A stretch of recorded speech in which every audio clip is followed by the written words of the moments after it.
从承诺归还抢走的土地到提出出海权，时隔100年，俄罗斯又服软。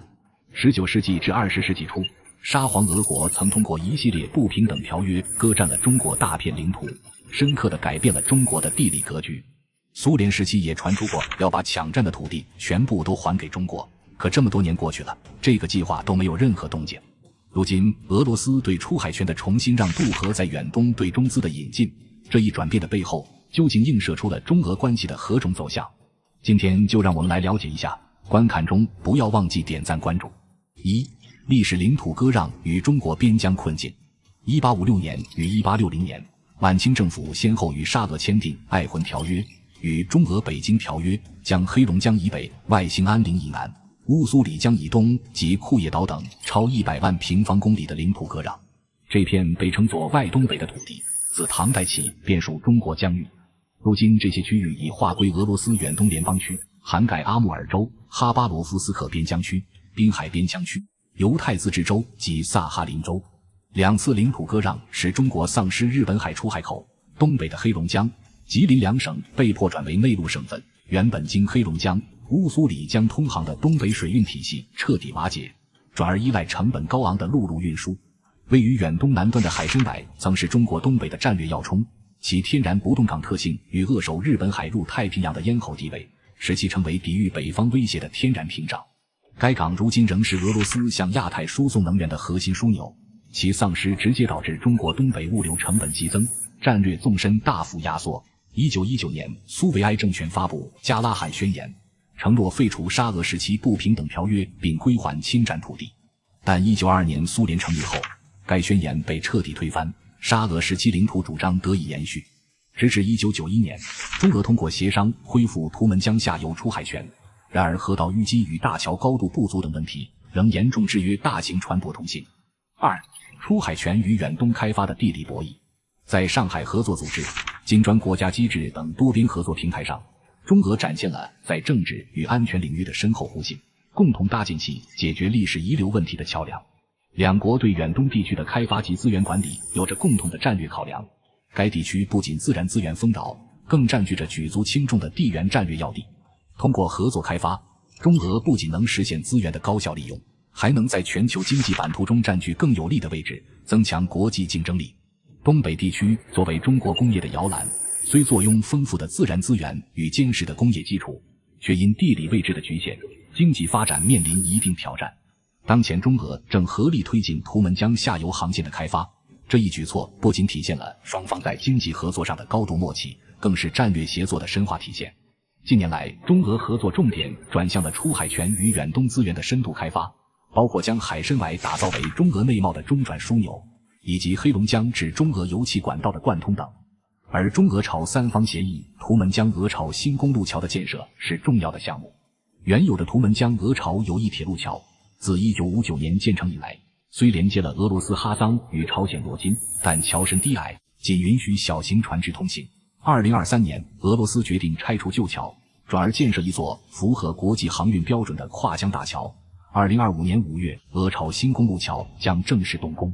一旦吉林省至日本海的黄金水道被打通，东北地区的货物运输成本将大幅降低，预计可节省约 30%。 3. 俄罗斯战略转变的底层逻辑。事实上，无论是过去苏联解体后俄罗斯曾承诺的领土归还，还是近年来俄罗斯主动提出与中国携手开发远东地区，其背后的逻辑均是现实战略需求与地缘政治考量的动态调整。俄乌冲突的爆发使俄罗斯遭遇了前所未有的挑战，能源出口受阻，财政收入大幅下滑，国际地位受到冲击。在此背景下，俄罗斯迫切需要一个稳定、强大且免受外部干扰的市场作为支撑。而中国的崛起已成为不可逆转的历史潮流，这一点在近年来的国际风云变幻中，俄罗斯有了更深刻的认知。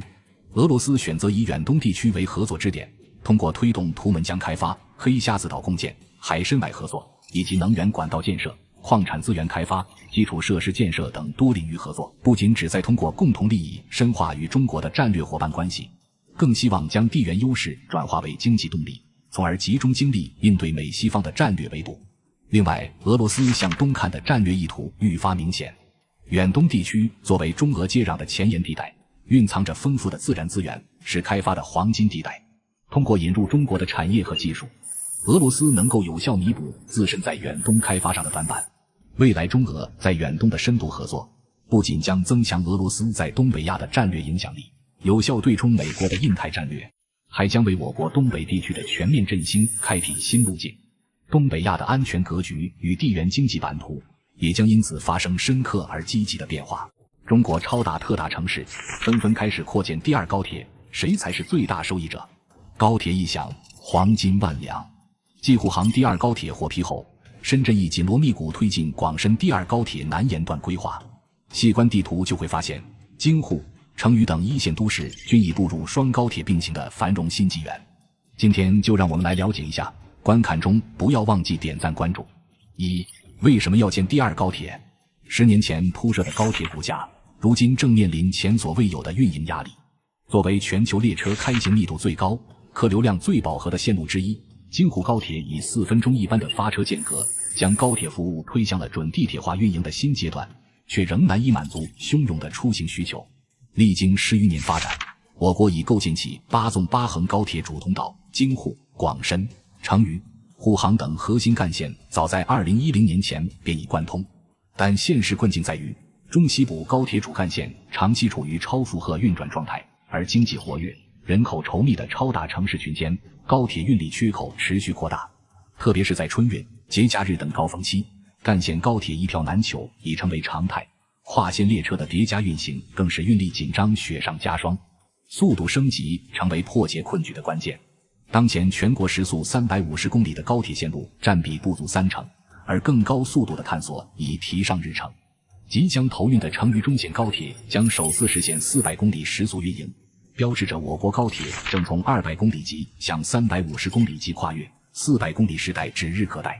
以广深走廊为例，现有12条铁路通道中，仅广深港高铁采用350公里时速标准，其余多为200公里及以下的动车或城际轨道。第二高铁建设不仅着眼于运力提升，更将催生区域经济新动能。以广深第二高铁南延线为例，其对粤港澳大湾区的战略价值尤为突出。当前广深港高铁日均开行列车已达160对，运能接近饱和。新线建成后，将与既有线路形成双通道格局，预计可分流30%以上的过境客流。更值得关注的是，该线路串联广州白云、深圳宝安、香港国际机场3大枢纽，形成年吞吐量超2亿人次的超级航空集群。据测算，机场群每增加100万人次吞吐量，可带动区域 GDP 增长约30亿元，其经济拉动效应相当于再造一个中等规模产业园区。这种空铁联运模式正在重塑我国超大城市的经济地理版图。2. 第二高铁扩容，谁会是最大受益者？首轮高铁建设聚焦于超大城市与省会城市的互联互通，相比之下，中小城市的高铁需求则处于次要位置。而新一轮高铁规划核心在于满足超大城市间日益增长的出行需求，同时填补部分区域的高铁空白，促进区域均衡发展。与首轮高铁建设不同，新一轮高铁规划更注重线路的延伸与覆盖，力求惠及更多地区。以京沪高铁为例，10年前开通时，线路在安徽境内绕行，合肥因此成为最大赢家，但山东沿海及苏北地区却未能直接受益。如今京沪第二高铁的规划中，线路不仅直连苏北，更在山东半岛巧妙绕行，使得德州、滨州、东营、潍坊、日照、临沂等山东东部城市迎来高铁时代。广深第二高铁的规划也颇具亮点，该线路将广州白云机场与深圳宝安机场紧密相连，并延伸至香港，为香港带来第二个高铁站点，进一步拉近了粤港澳大湾区的时空距离。线路起于深圳机场东站，途经东莞中心区、白云机场站，最终抵达广州北站，未来还可能向北与广清永州高铁接轨，向南拓展至香港。沪札杭高铁作为沪杭间的第二条高铁通道，自上海东方枢纽出发，沿杭州湾北岸东西向延伸，途经上海、嘉兴至杭州。这条线路不仅强化了上海东方枢纽的地位，也提升了嘉兴的铁路枢纽功能，同时覆盖了平湖、临平等更多县域。成渝中线高铁的规划同样令人瞩目，该线路将成渝两地的通行时间缩短至50分钟，同时改善了川渝中部地区的交通状况。线路起自重庆北站，途经科学城、铜梁、大足等地，最终抵达成都站，为沿线中小城市带来了高铁发展的新机遇。由此可见，新一轮高铁建设不仅服务于超大城市，更将众多中小县市纳入高铁朋友圈，推动区域协调发展。3. 未来高铁建设将进入精细化时代。中国的高铁网络已经相当成熟，其中8纵8横高铁网的建设进度已达 81.5%， 覆盖里程高达 4.8 万公里，占据了全球高铁总里程的70%以上。但这并不意味着所有地方的高铁基建都有进一步的扩展空间。在未来的高铁建设中，经济效益、人口密度、债务压力和战略地位等因素将被更加重视。为了提升高铁线路的效益，2021年4部门联合发布新规定，对建设新的高铁线路提出了更严格的要求。新规指出，只有连接省会及特大城市，且近期双向客流密度达到2500万人次年以上的线路，方可采用350公里的时速标准。缺乏人口支撑和客流基础的高铁项目很可能陷入巨大的债务困境。目前，全国范围内能够持续盈利的高铁线路寥寥无几，例如京沪、京津、沪杭、沪宁、宁杭和广深港等线路。到2035年，超级城市群将形成紧密的半小时交通圈，人才、技术和资金的流动将更加便捷。例如，香港居民将能通过广深第2高铁南延线迅速抵达广州中心区域，沪杭之间的通勤时间将大幅缩短至仅15分钟，而成渝两地也将实现50分钟内通达。这些变化预计将极大地推动区域经济的发展，仅在粤港澳大湾区就有望创造超过50万个高端就业岗位。未来5至10年，中国的高铁建设将更加专注于经济效益与战略需求。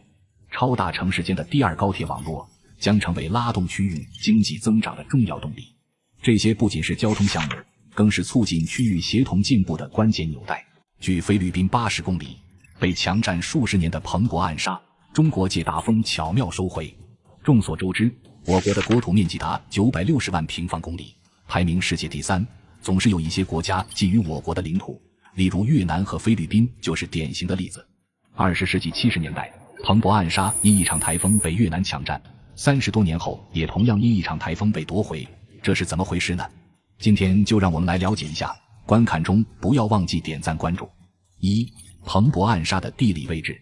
蓬勃暗沙位于我国南海南沙群岛内，距离菲律宾也仅85公里之遥。站在这个岛礁上，巴拉望山清晰可见。尽管名为暗沙，但并非完全被海水淹没，是一处礁盘十分完整的椭圆形环礁。环礁南北长 2.4 公里，东西宽约 1.5 公里，面积不大，仅有 2.9 平方公里。每当退潮时，部分礁石会露出海面，其中位于岛礁东北面的马祖岩尤为引人注目。这块礁石在退潮时总能崭露头角，高度达到 0.6 米，成为蓬勃暗沙的标志性礁石。蓬勃暗沙是一座环礁，周围的礁石海拔高度相仿，但马祖岩因稍微高耸，故得此名。而在这座环礁之中，隐藏着一个直径约2公里的西湖，面积能够达到 1.3 平方公里。这个西湖底部沙质柔软，水深在29至36米之间。遗憾的是，蓬勃暗沙缺乏天然的礁门，船只无法直接通航至西湖内部。若想一窥西湖真容，唯有通过人工开凿礁门一途。考虑到目前勘探结果显示，蓬勃暗沙附近并未发现大规模的资源，且西湖内也缺乏丰富的鱼类资源，因此从经济效益角度考虑，人工开凿礁门似乎并不划算。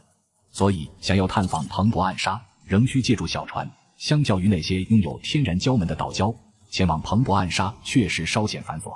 2. 我国是如何收回蓬勃暗沙的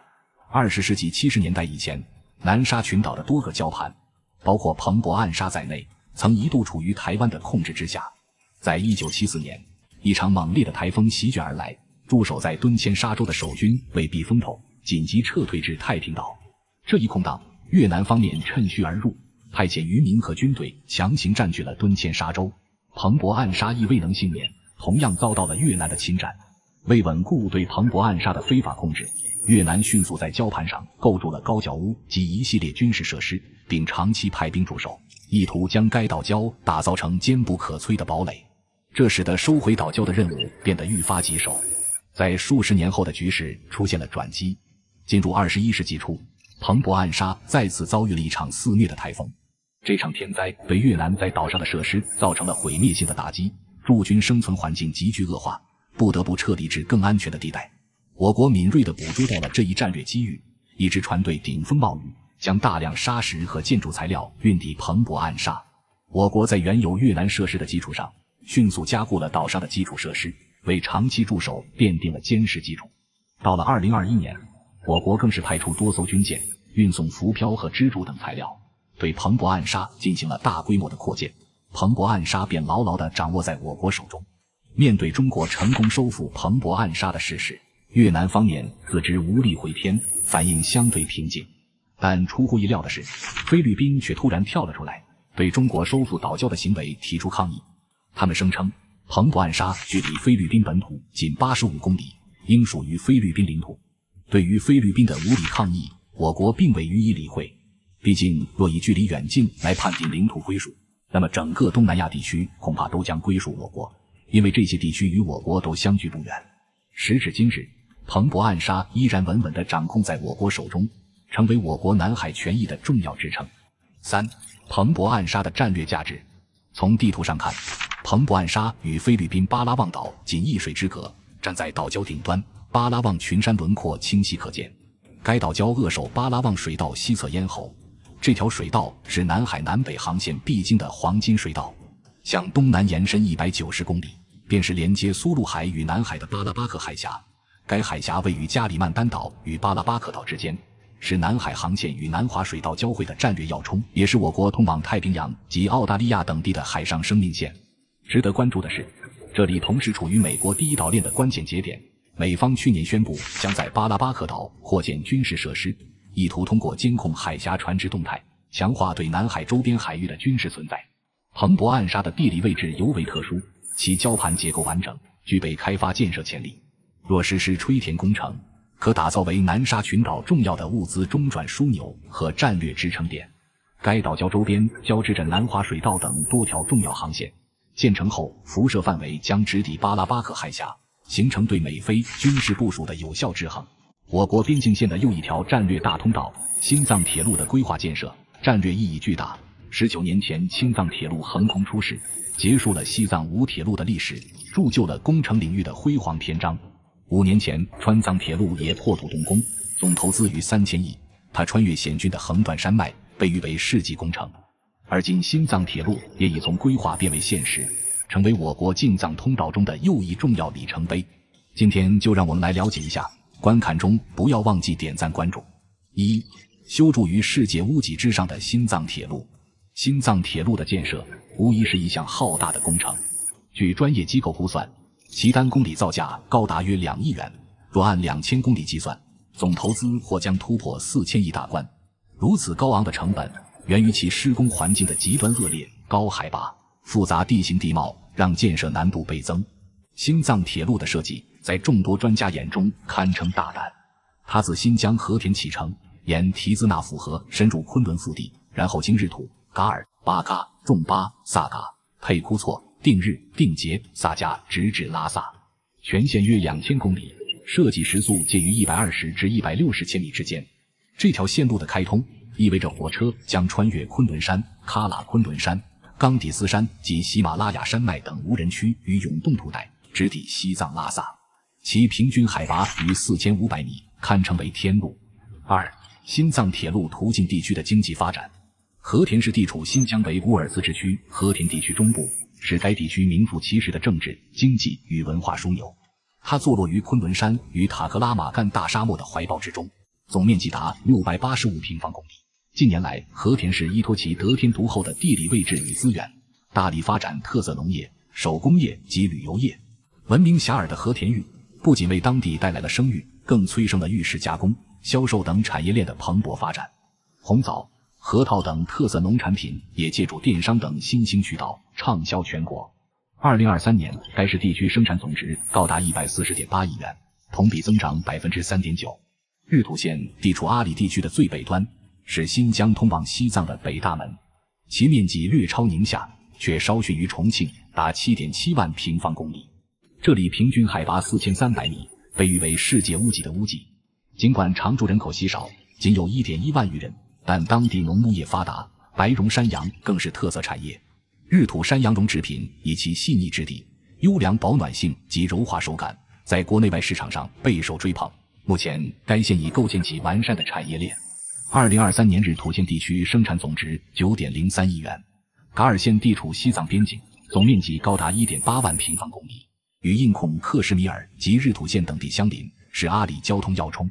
该县以畜牧业为主导，牦牛、黄牛和绵羊等牲畜为主要饲养对象。至2014年已发现铁、铜、金等多类矿产资源，不仅分布广泛，且品质上乘，极具开采潜力。噶尔县因此成为继格吉改则之后，西藏又一重要的矿产资源富集地，展现了巨大的发展前景。2023年噶尔县地区生产总值达 32.57 亿元。拉萨市作为西藏自治区的首府，这里拥有众多著名景点，如布达拉宫、大昭寺、八廓街等。其经济以旅游业、服务业为主导，同时在特色农牧业、民族手工业等方面也有一定发展。2024年拉萨市地区生产总值 990.04 亿元，比上年增长 6.7%。新藏铁路竣工后，拉萨市作为西藏核心城市的地位将更加稳固。它还将有力推动和田、阿里、日喀则等沿线地区的经济腾飞与产业革新，增强这些区域在藏西、藏南的竞争力，并带动周边地区协同发展。3. 新藏铁路的战略价值。一旦新藏铁路顺利建成并投入使用，环绕我国边境的铁路网络将得以全面完善，铁路大动脉将纵横交错，贯穿东西南北。届时，新疆与西藏两大省份的铁路空白将被彻底填补，特别是阿里地区将告别无铁路的历史，西藏的区位优势也将因此得到显著提升。无论是新疆还是西藏，短期内都将直接受益于大规模基础设施建设，而长期来看，更将充分享受铁路运输带来的巨大红利，为西部大开发注入新的活力。近年来，西藏经济持续高速增长，已连续多个季度位居 GDP 增长榜首。未来，在雅江电站、川藏铁路以及新藏铁路的共同推动下，西藏有望继续保持这一领先地位。在国际层面，新藏铁路的建成将进一步打通“一带一路”铁路网，促进泛亚铁路的广泛形成。目前，中吉乌跨国铁路已在新疆西藏地区开工建设，中巴经济走廊蓬勃发展，中尼铁路也已进入勘测阶段。新藏铁路将与中巴铁路、中尼铁路紧密相连，串联起第三亚欧大陆桥、中巴经济走廊以及环喜马拉雅经济带。更为重要的是，川藏、新藏铁路的建成将构建起一道坚不可摧的边境铁路防线，全面提升我国的动员能力，重塑中亚南亚的地缘政治格局。距台湾省仅142公里，被中国海警合围的巴丹群岛究竟属于谁？菲律宾对我国南海有着不小的野心，一直都在试图侵占南沙群岛。其实菲律宾自身也存在不少漏洞，也涉及领土主权纷争。所以我们别只盯着仁爱礁，在菲律宾还有一处要地原本也属于中国，也就是巴丹群岛。今天就让我们来了解一下，观看中不要忘记点赞关注。1. 巴丹群岛的基本情况。巴丹群岛地处台湾省以南与菲律宾之间的海域，由伊巴雅特岛、巴丹岛和沙滩岛三大主要岛屿构成稳固的三角格局。此外还有夏阳岛、听卢岛等共计50余座岛屿。群岛最北端的雅米岛与台湾岛隔巴士海峡相望，距离约为142公里，而与台湾外岛兰屿则仅有99公里之遥，向南则需航行200多公里方可抵达菲律宾的吕宋岛。历史上，巴丹群岛曾是我国领土的一部分，三国至明清时期的诸多文献与史料均有所记载。尤其在明清时期，该群岛被明确纳入台湾的行政管辖之下。经过研究，岛上的原住民与台湾兰屿岛民在语言与文化上同根同源，关系紧密。在多部国际条约中，如1898年的巴黎条约、1900年的华盛顿条约以及1951年的旧金山合约，均未对巴丹群岛的主权归属作出明确界定。然而在1946年，菲律宾非法侵占了巴丹群岛，并将其视为最北端的领土。2. 巴丹群岛上埋藏着数不清的宝藏和秘密。巴丹岛的地貌别具一格，形如哑铃，由一片狭窄陆地衔接两座火山。北部屹立着伊拉亚火山，这座活火山高达1009米，气势磅礴。南部则是马塔雷姆火山，其高度约为405米，同样不容小觑。巴丹群岛的战略意义重大，对东亚地区的安全格局与力量平衡有着深远影响。巴丹群岛的形成与火山活动紧密相连，岛上地形崎岖，岩石密布，部分区域则相对平坦。这里常年受到强风的侵袭，自然环境较为恶劣。群岛中的巴丹岛、伊巴雅特岛和沙滩岛是主要的有人居住岛屿，然而这些岛屿也时常受到破坏性台风的威胁，自然条件并不十分宜人。面对严酷的自然环境，巴丹群岛的居民选择用砖石结构建造房屋，以抵御恶劣的天气。他们的主要粮食作物是块根类作物，尤其是红薯，为生活提供了稳定的保障。另外，捕鱼也是岛上居民生活中不可或缺的一部分，海产品丰富多样，为他们的餐桌增添了美味。截至2015年，巴丹群岛的人口已超过18000人，但人口增长相对缓慢。巴丹群岛的居民主要信仰罗马天主教，他们多使用伊瓦坦语进行交流。群岛上的主要城镇包括巴斯克市、伊万纳市、马哈陶市和乌尤干市，这些城镇各具特色，共同构成了群岛的文化与生活中心。巴丹岛西北部的巴斯科镇是群岛唯一的标准化码头，附近还设有一个机场，为居民提供了便捷的交通方式。巴丹群岛地理位置优越，紧邻台湾和巴士海峡，使其成为战略要地。对于中国海军而言，这些岛屿附近的航道是通往太平洋和台湾东部的关键通道，同时它们也可能成为美国海军从关岛前往台湾海峡的必经之路。此外，巴丹群岛还是 APCN 电缆线路的关键节点，这条海底电信电缆系统连接了亚太地区多国，包括中国、日本、韩国等，是全球电信基础设施的重要组成部分。3. 巴丹群岛的战略价值。巴士海峡坐落于我国台湾岛与巴丹群岛之间，平均宽度达185公里，其最狭窄之处位于台湾省的小兰屿与巴丹群岛的亚米岛之间，宽度约为96公里。巴士海峡作为连接我国南海与西太平洋的关键水道，其西部紧邻我国南海，东部则延伸至浩瀚的太平洋。美国将巴士海峡视为其第一岛链战略中的核心通道。岛链战略由上世纪50年代的美国国务卿杜勒斯提出，旨在遏制亚欧大陆国家的发展。日本列岛、琉球群岛、我国台湾岛以及菲律宾群岛均被纳入美国的第一岛链体系，甚至被美国将军麦克阿瑟誉为不沉的航空母舰。第一岛链上分布着多个重要海峡，它们是西太平洋边缘海通往太平洋的必经之路，包括土嘎拉海峡、大隅海峡、宫古海峡以及巴士海峡。我国船舶若要从东海或南海进入太平洋，必须穿越这些海峡。其中巴士海峡作为我国南海进入太平洋的便捷通道，其战略地位不言而喻。巴丹群岛扼守着巴士海峡的要冲，历史上曾受到菲律宾的觊觎。尽管巴丹群岛曾一度处于我国的管辖之下，但由于先占原则的局限性，我国早期对该群岛的开发仅限于非排他性利用，并未建立明确的行政管辖机构，因此也不符合现代国际法中的有效控制标准。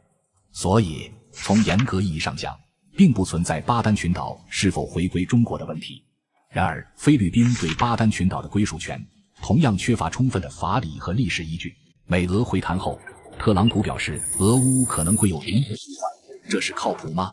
当地时间18日，特朗普与泽连斯基及欧洲领导人与美国华盛顿会晤。在美乌欧会晤前，特朗普还暗示称，乌克兰可能需要做出领土让步才能达成潜在协议。今天就让我们来了解一下，观看中不要忘记点赞关注。1. 乌克兰一开始为什么拒绝用土地换和平？泽连斯基坚决反对以割让顿巴斯为代价来换取和平，这一立场从一开始就十分明确。顿巴斯地区对于乌克兰而言意义非凡，它绝非一块可以轻易放弃的土地。顿巴斯是乌军历经11年精心构筑的超级前线堡垒，其坚固程度令人啧舌。以巴赫姆特为例，这座总面积不过40平方公里，常住人口仅约7万的小城，却让全球最强的雇佣兵组织瓦格纳付出了惨重的代价。他们苦战半年，伤亡率过半，才艰难将其攻克。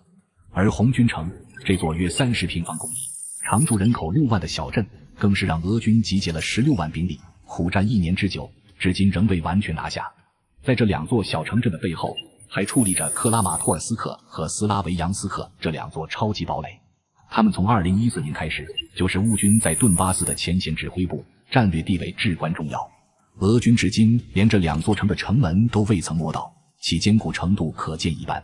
回溯到2014年，俄军吞并克里米亚，顿巴斯战争随之爆发。顿巴斯民兵因实力薄弱，缺乏坦克、装甲车、直升机等重型武器，在乌军国防军的攻势下节节败退。为了扭转战局，瓦格纳雇佣兵加入战斗，同时俄军也抽调了大量坦克、装甲车和重型火炮支援顿巴斯民兵，这才稳住了局势。顿巴斯战争因此陷入了长达8年的对峙。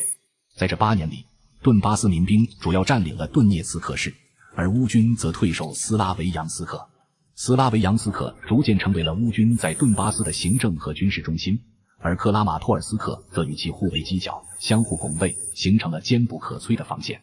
直到2022年，俄军出兵乌克兰，双方鏖战3年之久。然而，顿巴斯双子城堡垒依然固若金汤，岿然不动。泽连斯基之所以坚决反对割让顿巴斯，正是因为他深知这片土地的重要性。一旦割让，乌东最坚固的防线将落入俄军之手，而俄军一旦占领顿巴斯双子城，其下一次进攻将更加难以阻挡。2. 所谓的领土交换是怎样交换？据报道，俄罗斯提出的俄乌领土互换方案内容如下：俄罗斯目前控制着乌东4州的大部分区域，同时还占据了乌克兰苏梅州、哈尔科夫州及第聂伯罗夫斯克州的部分地带，而俄罗斯打算将所占据的这些零散土地全部归还，以换取乌克兰从包括顿涅茨克和卢甘斯克的顿巴斯地区撤离。俄罗斯还承诺将暂停在乌克兰境内的军事行动及冻结当前战线。相较于之前要求乌克兰从整个乌东4州撤军的方案，此次俄罗斯提出的方案看似更为实际。即便如此，该方案对乌克兰而言仍极不公平。若乌克兰接受此方案，无疑将遭受重大损失。顿巴斯地区是乌克兰人口稠密、工业基础雄厚且矿产资源丰富的宝地。乌克兰控制的顿巴斯地区尚有波克罗夫斯克、斯拉维扬斯克等重要城市屹立不倒。反观俄罗斯占领的哈尔科夫、苏梅等地，不过是些零散的小块土地，人口稀少，资源匮乏，更无大城市可言。从整体上看，俄罗斯提出的领土交换方案对乌克兰而言无疑是一个不折不扣的不平等条约。3. 俄方给俄乌总统会晤降温。在美乌欧会晤后，特朗普称已致电普京，并着手安排其与泽连斯基的双边会晤，此后还将举行美俄乌3方会谈。他强调，对于这场持续近4年的战争而言，这是迈向和平的重要初步成果。而且他还公开表示，乌克兰无法收回克里米亚，也无法加入北约。从目前形势来看，俄军仍在乌东地区不断推进，或许在不久的将来，至关重要的红军城将会易手。倘若乌克兰拒绝俄罗斯的领土交换方案，那么随着时间的推移，俄罗斯未必不会将所有需要交换的领土全部夺取，到那时乌克兰的处境将更加艰难。是否割让顿巴斯将成为俄乌博弈的最难点。单据法新社19日消息，针对俄乌领导人会晤一事，俄罗斯外长拉夫罗夫当天作出回应。他强调，为解决俄乌冲突而举行的两国领导人会晤需做好极为周全的准备。拉夫罗夫还指出，任何涉及乌克兰的和平协议都务必保障俄罗斯的安全。与此同时，泽连斯基在停火是否作为谈判先决条件上态度有所松动。18日在白宫会面后，泽连斯基称，他愿与普京以任何方式会晤，且会晤不应附带任何条件。